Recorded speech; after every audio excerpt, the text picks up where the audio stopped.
When people think of the Emory University hospital system, a lot of things may come to mind, but laundry probably isn't one of them. They do not realize the magnitude and how much linen's processed. Blankets, hospital scrubs, sheets, pillowcases, and more. Today, Emory's Laundry Services picks up, cleans, disinfects, sorts, and distributes over 600,000 pounds of linen every month. That's more than 7 million pounds a year at a cost of nearly $5.5 million annually. To keep expenses down, most of the enterprise is managed by Emory. We service 12 distribution points of service every day, including on weekends. It's an intricate operation with many moving parts. If one of the links is not in place, then this chain kind of gets all wiggly and it's, the patient care is affected by that.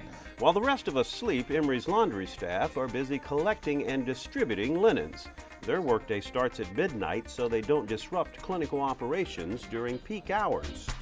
For the 29-person staff, there is love of the job and a good deal of pride in what they do, as is evident by the low turnover rate in their department, in spite of the arduous demands of the work. It's a physical job because of the pushing and the pulling and the stooping and the bending, and also the weight of the carts. One exchange cart can wear up to 500 pounds.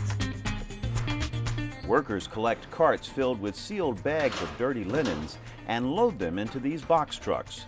The drivers then haul the load to Emory's distribution center in Clarkston, Georgia, where staff sort and ready the linens for transport to Crothall Laundry Services in Rome, Georgia.